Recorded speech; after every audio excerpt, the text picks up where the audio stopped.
Good evening, everyone. This is Dolores Cannon with the Metaphysical Hour. And we're back live. We're going to be live for a couple of months now, and before we have to leave again. This is May the 25th, year 20,000, and we have the live show. Year 20,000? Where did I get that? I don't know. But I just lost 12 years. Well, that'd be 2,000. This is 20,000. I don't know what you did. Well, I think we were having the show back. No, we had it back that far or not. Well, that's funny. I just dropped 12 years in there. Well, people say you're ageless and you're going back in age, so maybe... I'm going back in time also. Okay. All right. But anyway... we are live tonight. Whenever it is. Whatever year it is. We think it's 2012, anyhow, because everything is mixed up with the time right now anyway. They say time doesn't exist, anyhow. I think you just proved it. Okay. Well, anyway, what we're going to do, we started it last week. We're featuring on the show our new authors, and especially the ones that are going to be the speakers at our upcoming Transformation Conference. That's going to be in July. Give them the dates. That's July 13th to the 15th in Rogers, Arkansas. That's a Friday through a Sunday, full days. And you can get all the information about it on the website at ozarkmt.com. That's OZARKMT.com. And we have a special conference page. Just be sure to look up the Rogers one. We have two conferences going on this year, one in Rogers, Arkansas, and then one in London. So they're both on there. So, we don't want to get them mixed up. No, don't go to the wrong one. I mean, Okay. But the one in Rogers, this is our 7th one that we're putting on.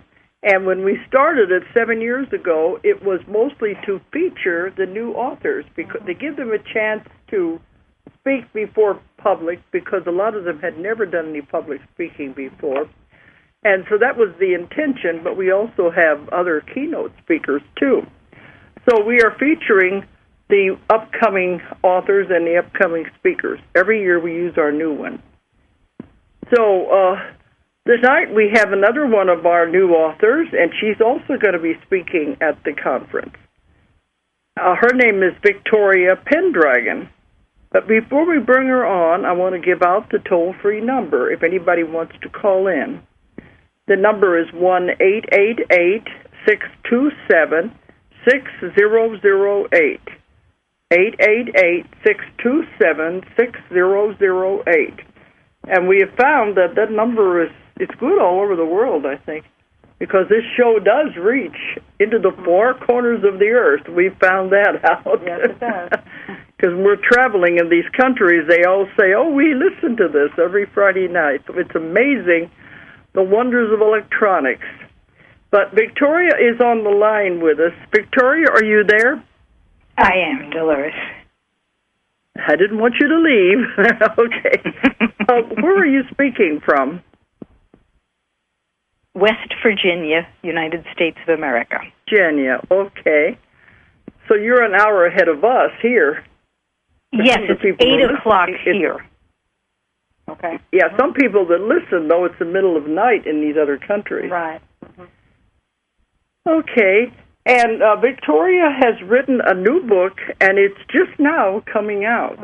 So it should be in the bookstores in a few months anyway. Well, it just depends on how long. I mean, it's just came off the press. Last month or so, and then, but yeah, it takes a little bit to get into the bookstore. So, yeah, I would say in the next few months, definitely it'll be there. So. Yeah, it's a process here involved. But the book is called Sleep Magic, and she's going to be talking about that tonight. And if we have any callers, we would appreciate it if you just wait till the half hour to call in, because we want to talk to Victoria, find out about her and the book first before you call in. All right, Victoria, first I always like to find out about you, about the author.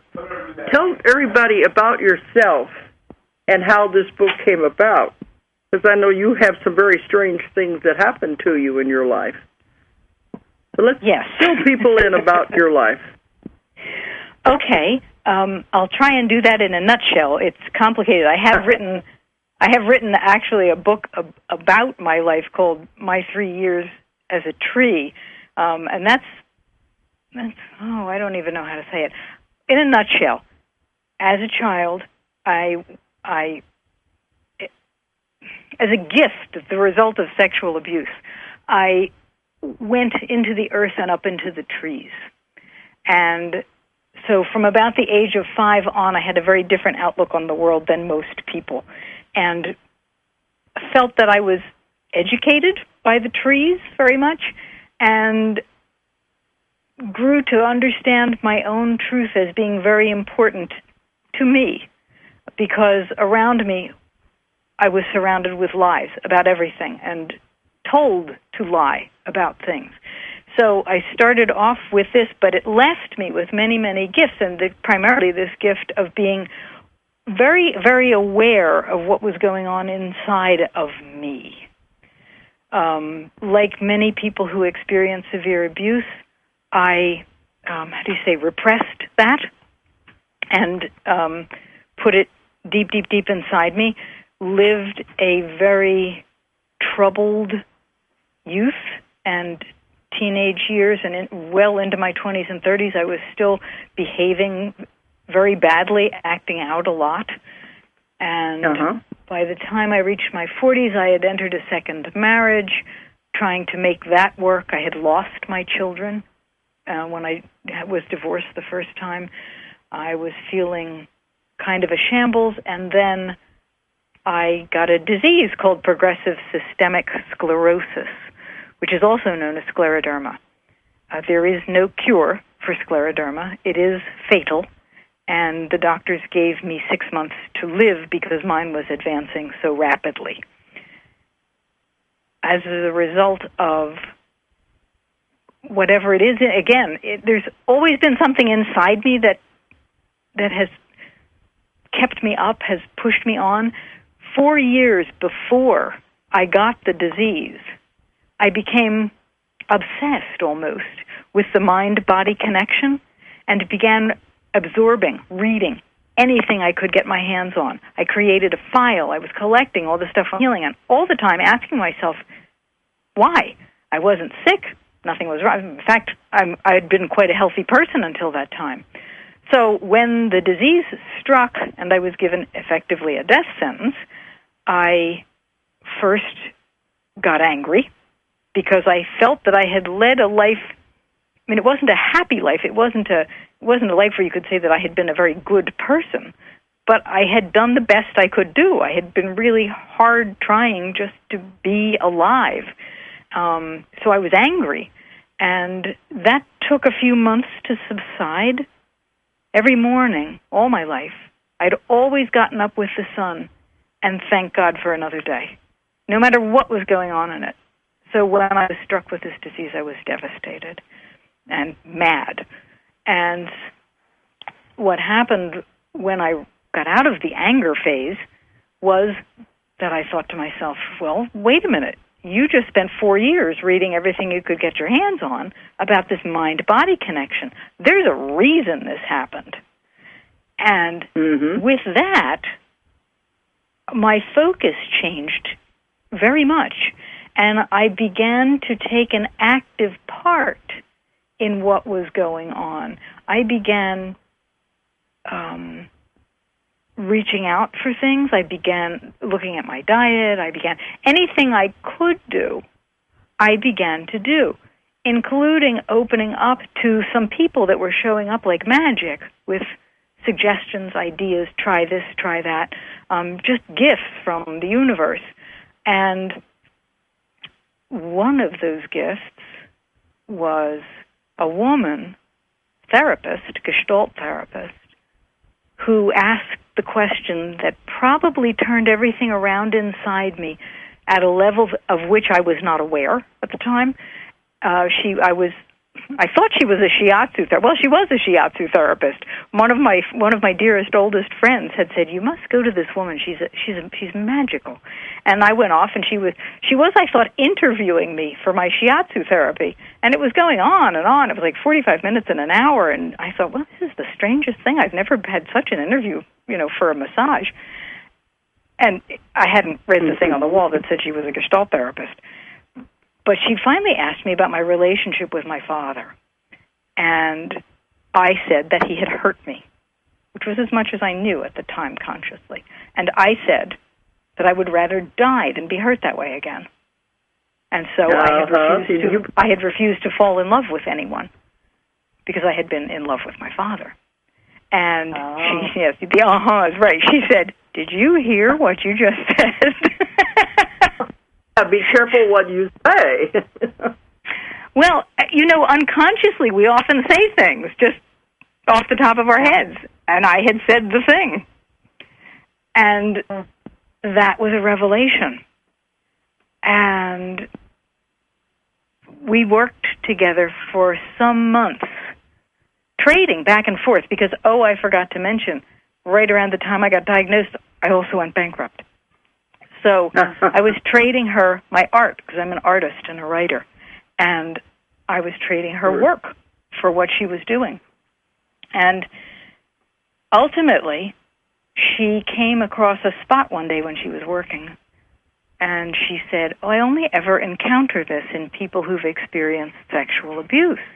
And I said, well, I would know if that had happened to me.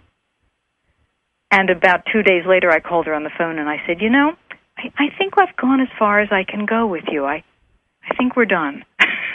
And she said, she was hitting that spot.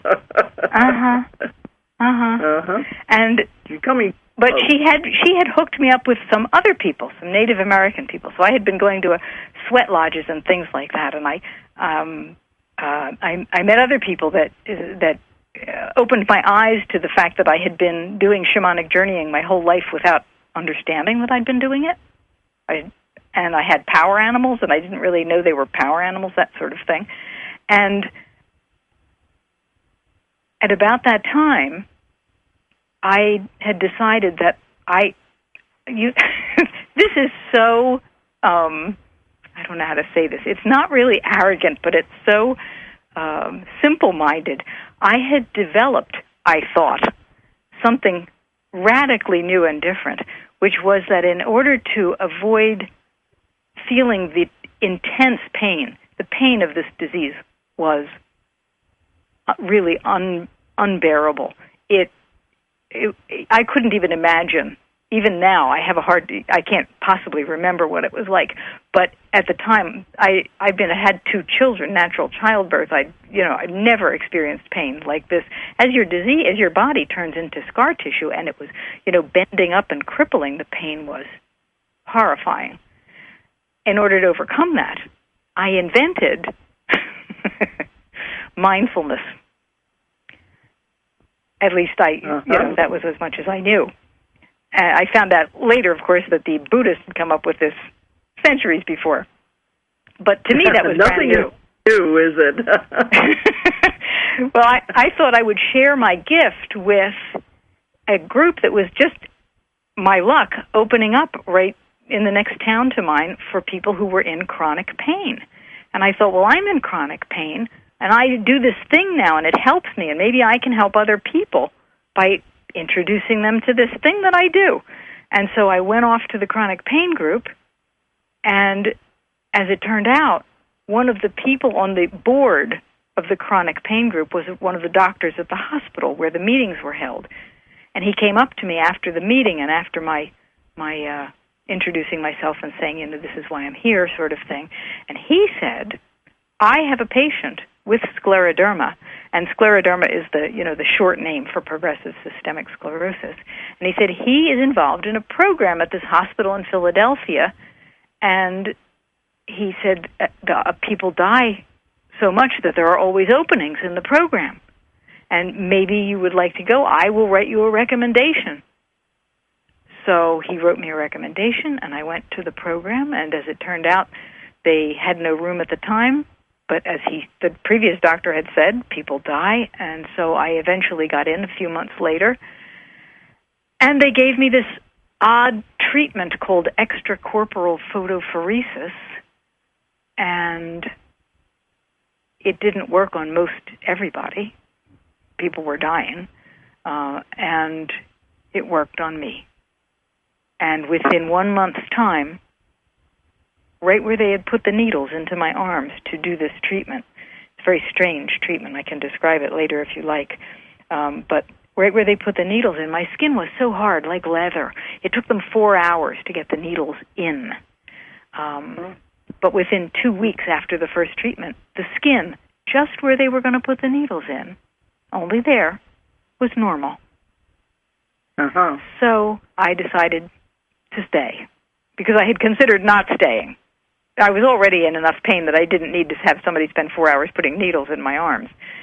So I decided to stay, and within a year, I was declared free of the disease. All this while, all through this horror, this becoming deformed, which I was, and crippled, and in massive amount of pain, I was having these experiences at night when I could sleep. I couldn't sleep much. The pain kept me awake, and I refused to take drugs to kill the pain because I didn't want to become addicted. So in the little sleep that I got, I had these uplifting dreams, just amazing dreams, fabulous dreams. And it was so at odds with what was going on, I couldn't piece it together. It wasn't like the dreams were, for the most part, the dreams didn't seem to be telling me anything. They weren't revelatory in any way. They were just uplifting. And so something inside me kept saying, this is going to be okay. This is going to be, I know this looks bad. You know, and every time I would go to the doctors before the treatments, it would get a little worse. And I was as bad as you can get from the disease, was just short of being dead. And something inside me just kept saying, this is going to work out. So when it did work out, ultimately, my life had entirely changed. I was a different person by the end of this process. And I got into, because so many of the healers that I had worked with, I worked with all different kinds of alternative healers, and so many of them said, you have a gift, you have a gift, you have a gift.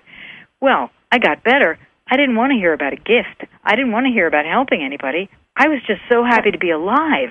I just wanted to have some fun. So I thought I'd have some fun.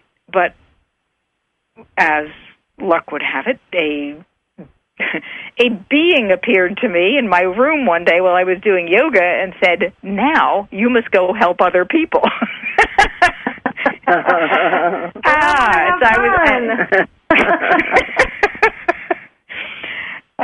I did, what you do when that happens. I shut my eyes and then I opened my eyes and it was still there. And when I was feeling like, okay, I guess it's not going to go away, I just, nodded my head, and then I went downstairs and I said to my husband, who'd been very supportive through all this, I said,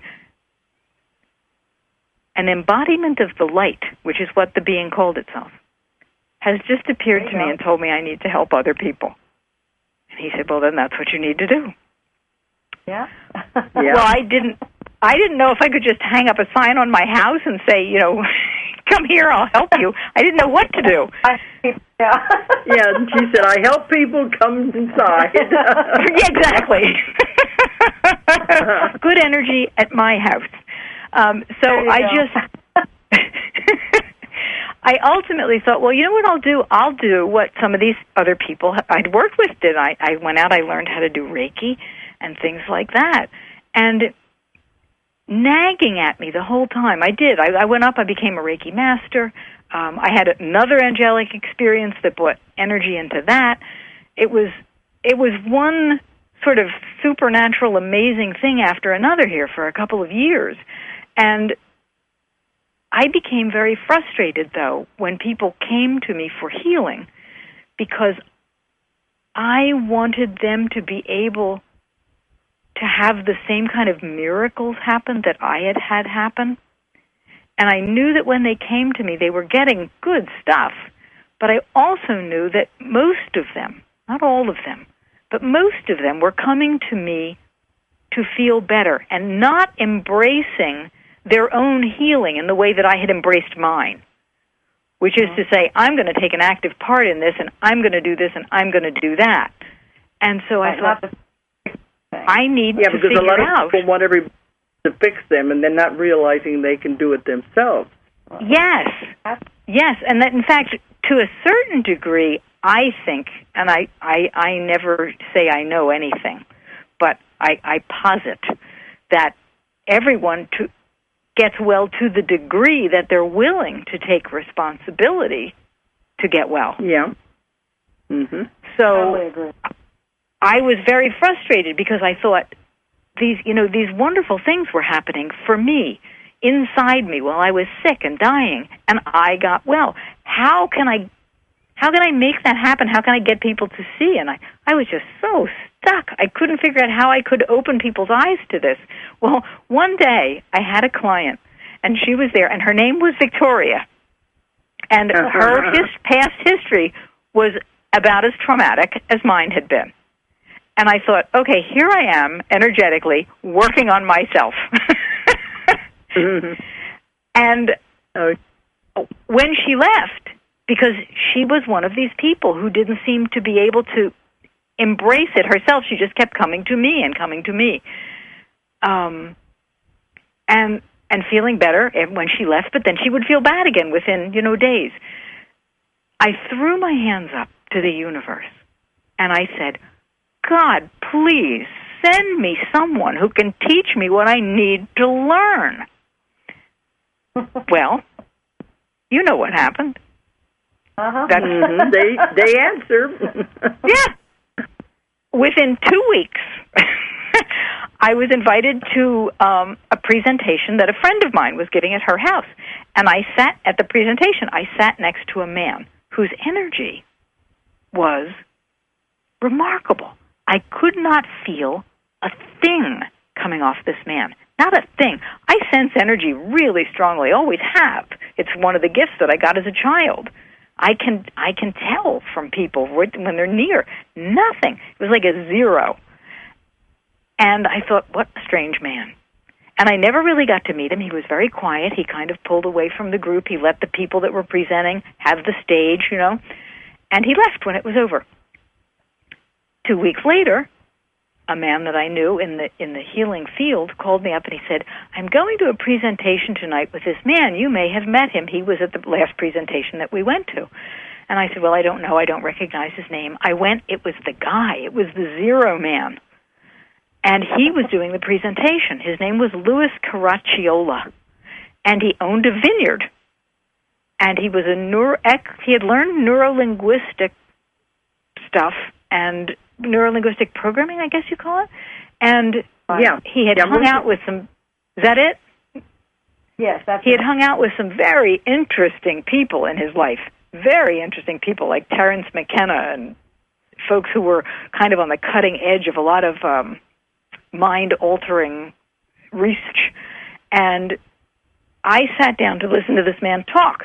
And he began to say, here's a little thing you might try, he said. And he laid out this little formula. And he said, you take this and you go to sleep tonight and you take these words to bed with you and ask for your body to tell you something while you're sleeping. And I thought, okay. And I sometimes go a little too far with things. But I went and I talked to my body and I said, listen, body, tonight while we're asleep, why don't you let go of whatever you need to let go of to make my fingers open up again? Because my hands were crippled. They still are, but they're not as badly crippled as they were then. They were still, the rest of my body had been perfectly fine, but my hands were still crippled. Well, again, I ought to learn sometime to stop asking for things. No, that's how we get what we ask for. Just be careful what you're asking for. When I got up the next day, everything seemed normal formal. My hands were, still crippled like they were, but I thought, well, it'll probably take a while to open. I was not concerned. Within, 6-7 hours, I started breaking out in my arms, only on my arms, in boils. And oh my goodness. and I still have the scars from a couple of them. And by the next day, I was in this exact same kind of pain I had been in when I had the scleroderma. And I was like, well, you know what the body was doing, don't you? I do. Yeah, it was getting rid of all junk. Exactly. Well, it was getting rid of whatever it could get rid of. Yeah, that's one of the things. It was bringing it to the surface to get rid of it. Yep. Uh-huh. And by the next day, the arm had grown an inch, had lengthened an inch, because it was still tight from the disease. Well, it had loosened up. And I thought, by George, I think that man's on to something. So I went back to him and became effectively his student and sort of like a teaching assistant with him for the next 2 or 3 years. And I told him what I had done with the words he had given me. I said, I did this, and he said, well, this is not really my thing. He says, that's just a little technique that I give to people to play with. And I said, it triggered something inside me. I said, I think that when I was sick, I was doing this unconsciously the whole time. And he said, you may well have been, because, of course, I did something nobody else did in that program. Before they ran for 3 years or 4 years, I was the only one that did that. So I said to him, can we teach this? Because he was busy teaching something like the neurolinguistic programming, and he used a hypnosis kind of thing for his clients. And I said, this is a potent little piece of information you've given me here. He said, you run with it. You do whatever you need to do with it. And so I did run with it. And he was very funny. He said to the people that were in the group I was with at the time, he said, you wait and see, she's going to do something with this. And what I did was I began experimenting again on myself, because I don't mind that. And why not? Why not? You're a willing subject. Yeah, exactly. And who better? Because who else am I going to work this out on? I might goof up again like I did the first time.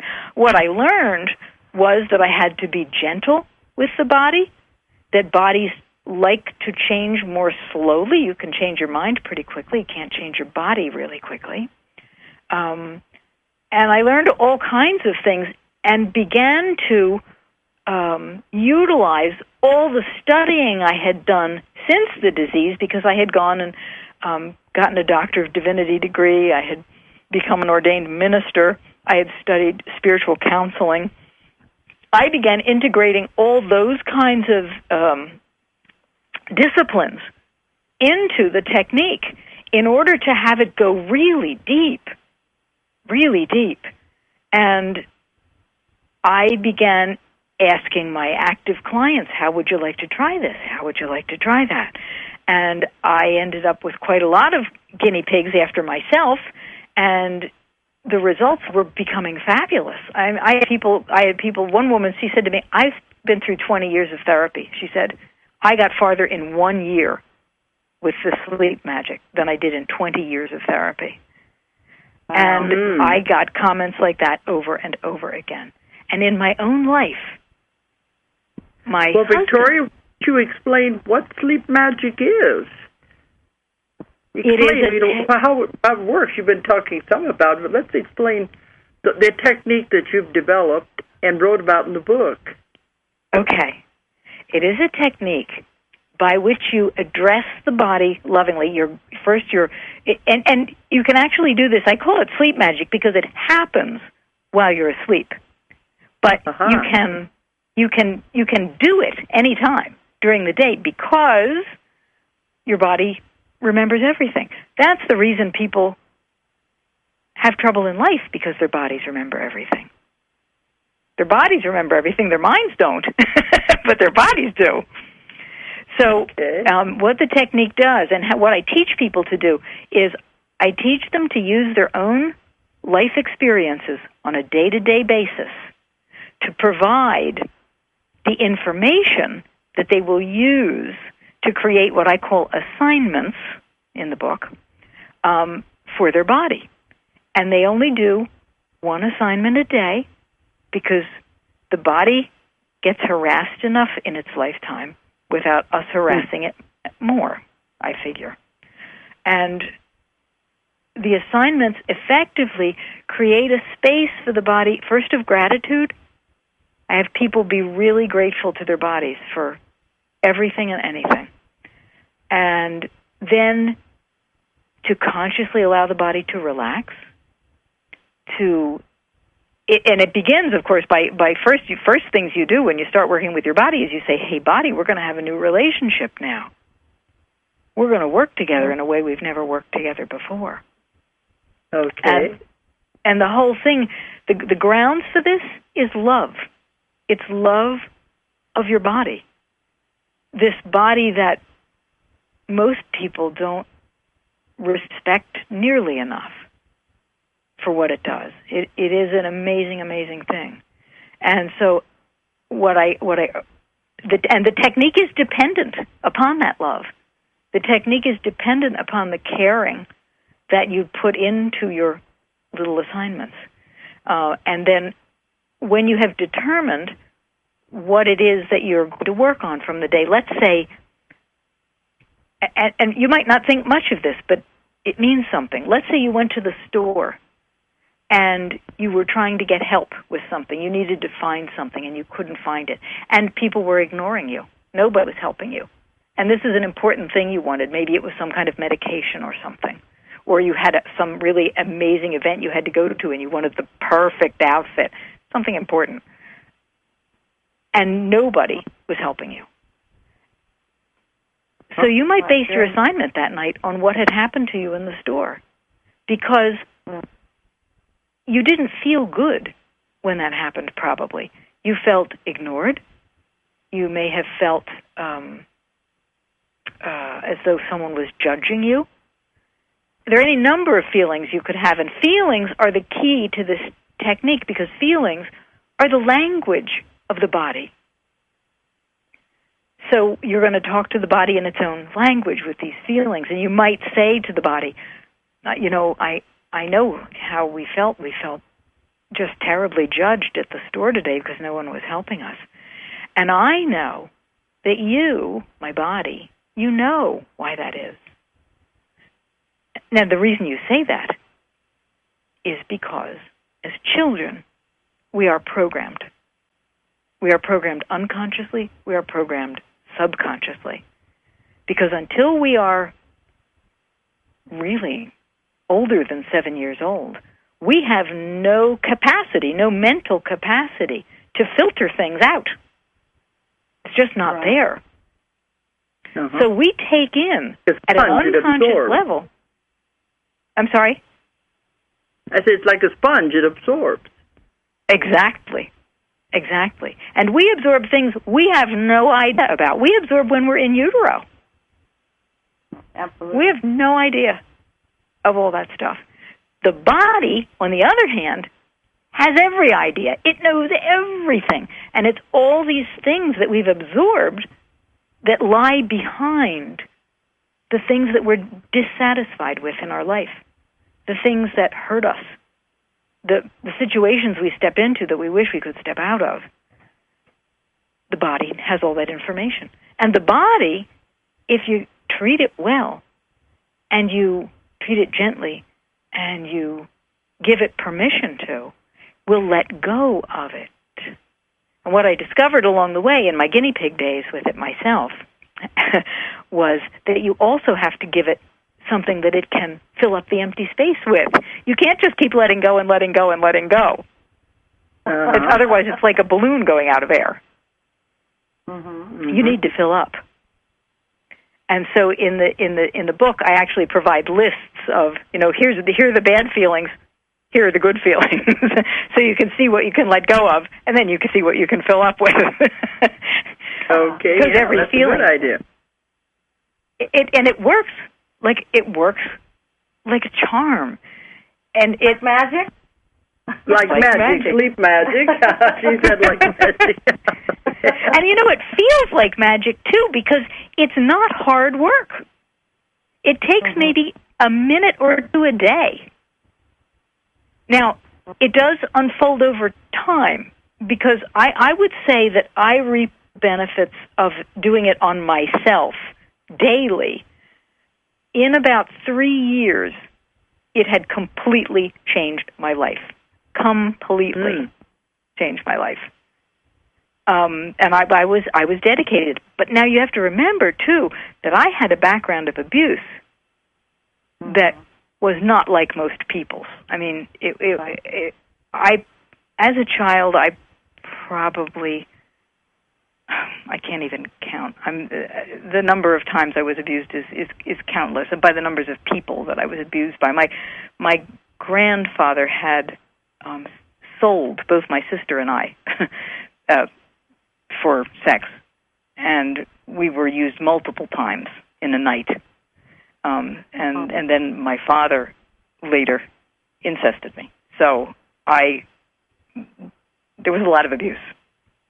I was under my grandfather's wing from about age 5 to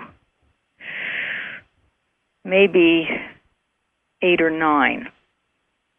And with my father from about 7 till 18.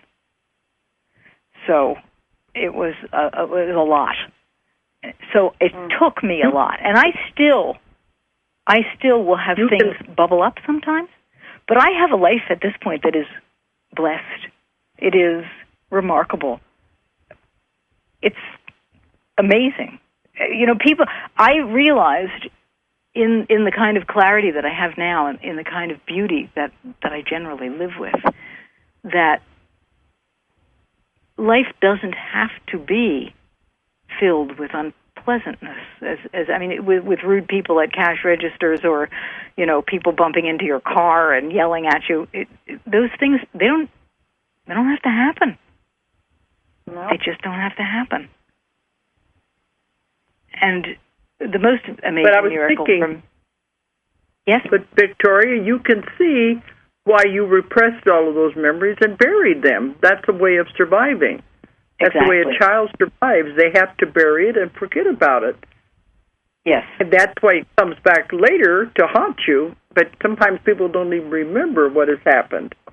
Exactly. But and I will you have to bury a past like that in order to survive, in order to live. Yes, absolutely. And I know, because I recommend in the beginning of the book that people who have an abusive background also have a therapist if they're going to do this work, because they may want to run things past somebody. They may need support. I had memories return after I started this work. That the work, actually doing the sleep magic, had prepared me for having the memories come back. So I did not need to consult with anybody. I was ready. My body had only let go of what it needed to let go of to get me to the point where it was okay for those memories to come back. And when they came back, they were horrible. But I was ready for them. So it prepared me for that. For your average person, this simply makes a good life much better. But see, Victoria, that's what I do in my work. I have to counsel clients, and we go over their past and their childhood, and they're in a safe environment, so they feel they can talk to me and talk a lot about what happened to them, because it's not going to go any further than my office. So I deal with this kind of stuff regularly, and I've seen how it can make people sick, because sometimes they do bury it because it was too painful at the time, and then now we find out that was what the whole cause of the whole thing is.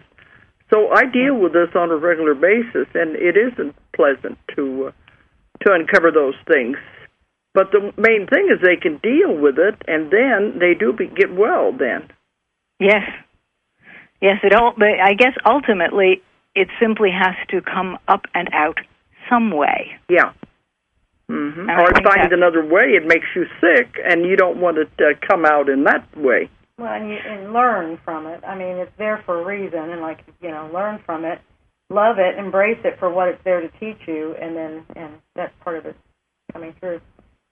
Because, it also, in my work, I try to teach people to forgive, and it's very difficult because when they look at what happened, they said, how can I forgive that person? But as long as you're holding on to that, it's still there, so you have to let go and forgive. And it's not easy. None of this is easy. It isn't easy, and the forgiveness piece is huge. It's huge. I know that for me, when things started coming up again, what I realized was that all I could do was to say, okay, I'm open to forgiving. And one day, it was sort of magical, really. One day, it just happened. It was like, oh, I get it. And I had forgiven my grandfather in an instant. Mm-hmm. It didn't happen the day I said I was open to forgiving. It was probably 6 months later. Mm-hmm. But again, I just allowed it. I allowed a space for it. I guess that's a way to put it. Allow. You have to allow. Because it's never easy to do this because we have these memories, but the memories are what keep you sick. They keep you in that. And you have to release it and let it go. As I thought, I deal with people who have made themselves sick this way, all kinds of illnesses, by burying these memories. Yes, I have my sister just down from me is schizophrenic, and we have talked together about some of these things. And so did she have experiences growing up? The same. She's the one that was with me with my grandfather. Yeah, I said my sister and I. He had told my sister and I. She's the other one. So there's another way that you can deal with it. Did she have the memories, or were they buried also? No, she has buried them very, very, very, very deep. And she had only, when mine came up, I contacted her, and I said, you need to know this, because I had contacted actually all my siblings. And I said, you need to know about this. And she said, I thought so. She said, I thought something happened. And she still couldn't, remember it. But she had an inkling. She just felt it. But, that's a form of survival, to bury it. Otherwise, you couldn't continue on. So that's how she was surviving, by just burying it very, very deep. Yes, but and she has survived. But it does have to come out sooner or later. It'll come out one way or the other. Yes, or, of course, if it doesn't come out, you die with it. I mean, she will probably pass from this life carrying that, is my guess. That's not good at all. Well, but that is the other end, is you work with it and let it out, or it will kill you. Yeah. That's the extreme of it. Will kill you. So yes. Now that said, she has, for a schizophrenic, she has lived a rather long time. I come to understand over the years, my parents were doctors, that schizophrenics have shortened lifespans. They don't generally live as long as other people. And she is 64 now, and shows no signs of being in any bad health at all. So it's very interesting. Can you see what was happening? You were dealing with it. It turned into this disease for you. With her, it turned into schizophrenia. So it was there. It was just the symptoms were different. It was displaying itself in a different way. Exactly. She was escaping in a different way. Well, it probably had to do with how each one of you were dealing with it at the time, and that's how. Yes, that is what I feel also, because I left my body. Well, she did not. To the trees, kept going to all these things, so your body became a tree. You know exactly. And then who knows where she was going, to deal with it. So, yeah. I because think that is not a form escape. of survival to go out of the body. And then the body is experiencing it as a separate entity, but the mind, the person, doesn't have to be involved. So it is a form of escape. So naturally they don't remember. Right. And I often think that that's a reason that a lot of people don't remember, is because there's a disconnect there almost, I think, between the body, which does remember, and the consciousness, which left. Absolutely. Yeah, they left. The other part left. But you can see it as a form of survival. It's the only way it would work. Yes, absolutely, and for sure. But then when you connect again, the body's going, hey. Yeah. Wait a minute, we got to talk. Well, exactly.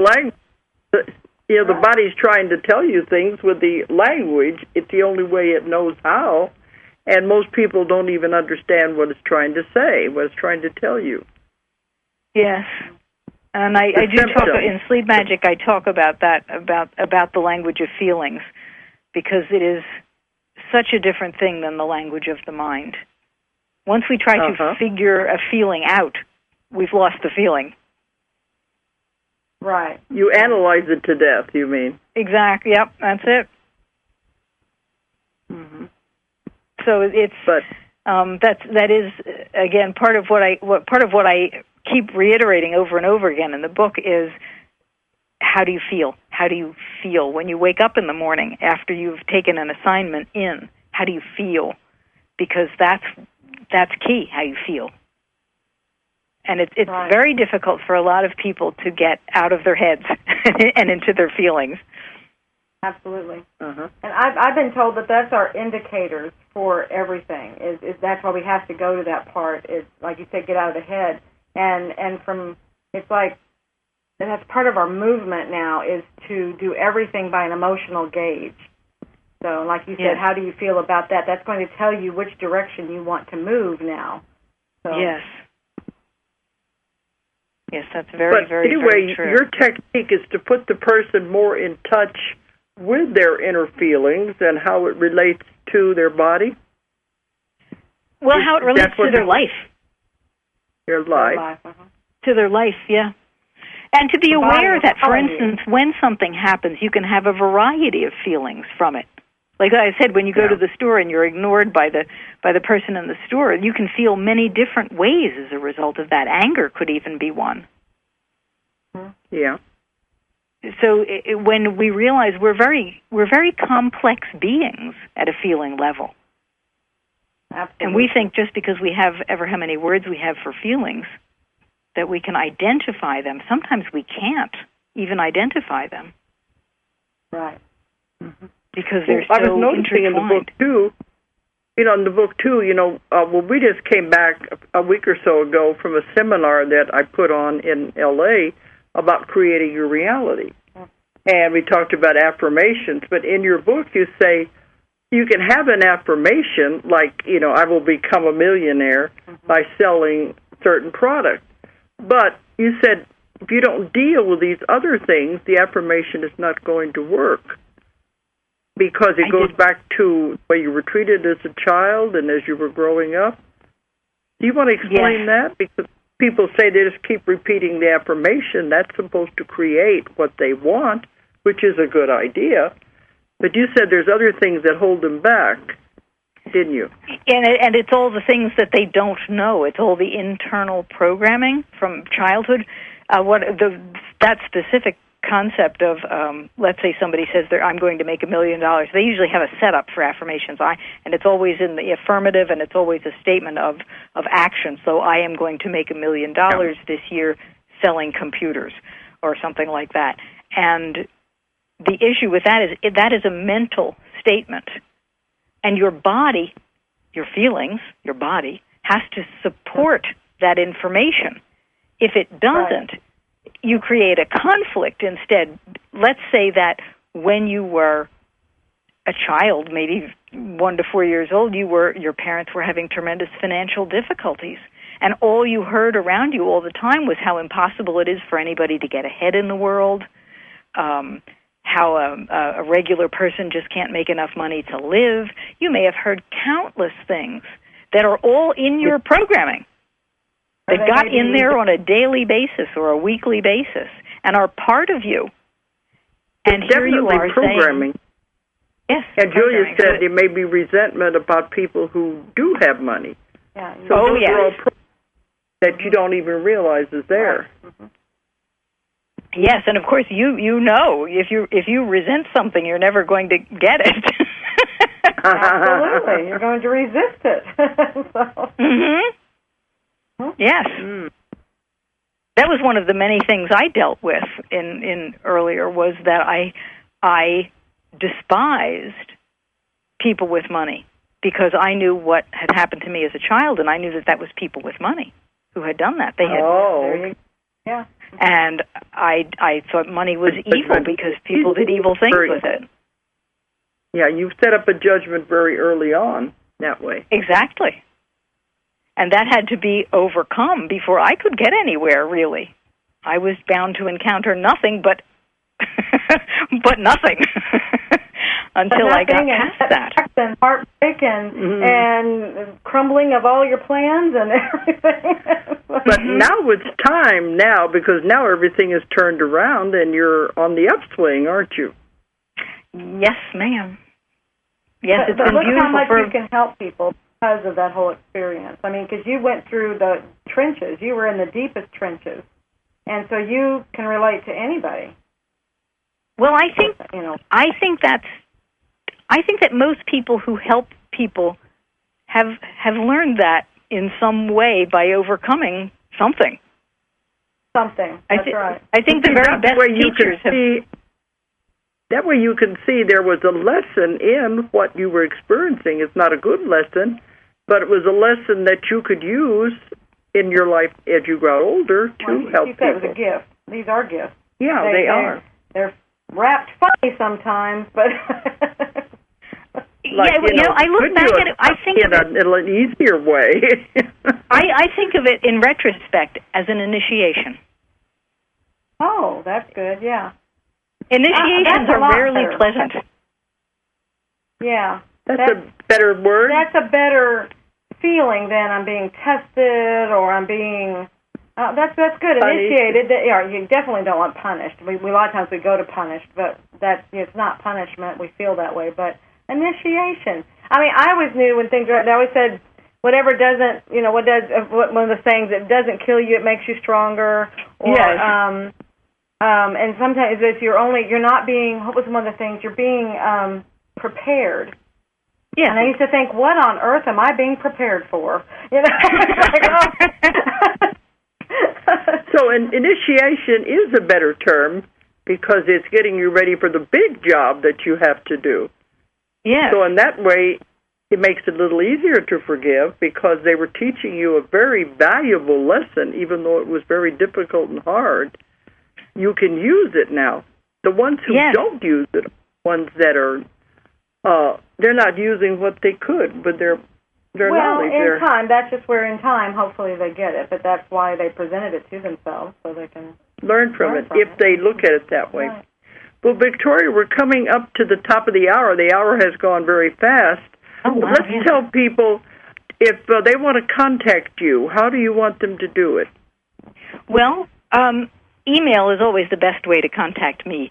And my email, I'd be happy to give my email address if that's okay. And I also have a website. They can contact me through the website as well. Give all that. The website is, it's different. It's HTTP and then the slash and the colon stuff. And then it's site, SITE .heaven is in your heart.com. Very nice. Okay, and my email address is Victoria @heavenisinyourheart.com. Okay. All right, that's Pretty a little simple, easier. pretty straightforward. Okay. And the name of the book is Sleep Magic, and it's Victoria Pendragon. And you can see she's written from experience, and she's found a way to help many people this way. And it sounds very simple when you look at it while you're sleeping at night. So it's a good book, I think, for people out there who have problems. Oh, absolutely. This is wonderful. Mm-hmm. So Victoria will be speaking at our 7th Transformation Conference in Rogers, Arkansas on July 13th to the 15th. Okay, so if you want any information about how to sign up for the conference, it's on our website, Ozark Mountain, which is abbreviated, OZARKMT.com. And we're really hoping everyone will come. This is going to be, every year it's a good one, and it seems like every year we outdo ourselves. They get better and better. Okay.